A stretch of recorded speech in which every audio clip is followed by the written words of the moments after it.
Halo Sobat Ensiklo, bertemu lagi dengan kami tim Ensiklo yang saat ini sedang berada di areal tanaman padi yang baru saja dipanen. Sangat aktual teman-teman, di video ini kami ingin berbicara tentang pemanfaatan jerami padi untuk pupuk organik.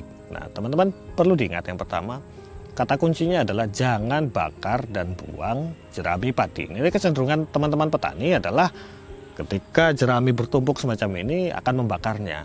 Nah ketika kita membakarnya maka abu yang dihasilkan hanya akan menghasilkan kandungan paling tinggi silika. Dengan demikian kita kehilangan lebih banyak potensi dari manfaat jerami ini. Bahan baku seperti jerami atau rumput-rumputan di lahan pertanian semacam ini kalau kita bajak dan kita dekomposisi secara maksimal, itu akan membantu kita untuk mendapatkan pupuk dasar yang cukup baik. Kenapa? Nah pertama ada beberapa manfaat dari pemanfaatan jerami ini selama tidak dibakar teman-teman. Yang pertama adalah fungsi biologisnya.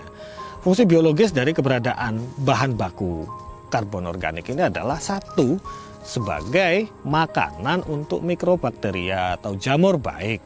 Artinya fungsi ini akan menghidupi mikroba atau jamur-jamur baik di lahan pertanian kita. Selain menjadi sumber daya makanan bagi mikroorganisme dan jamur, nah bahan-bahan seperti ini atau rumput itu juga menjadi energi untuk pemulihan tanah. Dengan demikian, ketika semakin banyak tersedia karbon organik, maka proses pulih tanah itu akan menjadi lebih baik karena mikrobakteria akan lebih aktif hidup di dalam tanah yang terdapat karbon organik lebih baik.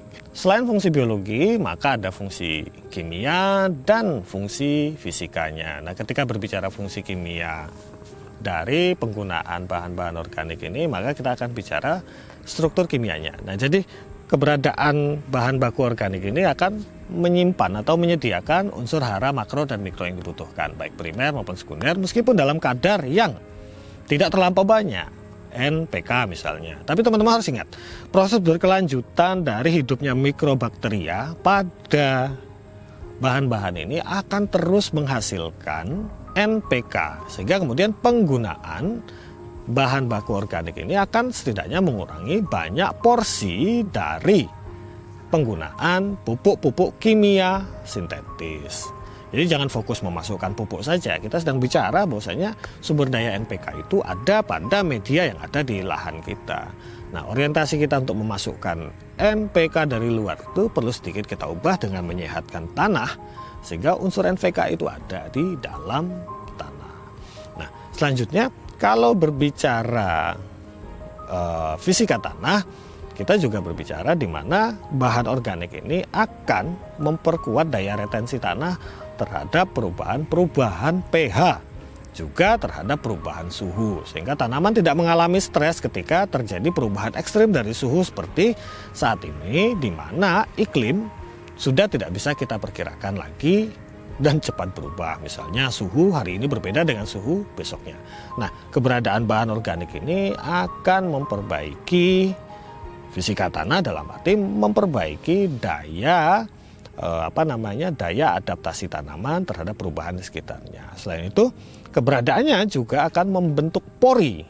Jadi fisika tanahnya berubah. Pori ini dengan tersedianya karbon organik yang banyak, pori ini akan membuat akar lebih mudah menerobos, lebih panjang, lebih sehat karena ada rongga, dan pastinya karena rongga tersebut juga akan ada oksigen yang lebih baik dan lebih banyak. Dan teman-teman ingat ya, akar juga butuh bernafas. Karena itu keberadaan banyak karbon organik ini akan membantu proses itu. Itu yang menyebabkan pada pemberian pupuk-pupuk kimia sintetis biasanya pada kadar tertentu tanah menjadi alot dan butuh pemberian terus-menerus. Kenapa? Karena akar tidak bisa berseliweran panjang dan hanya bisa menghisap dari sekitarnya, sehingga pupuk harus didekatkan.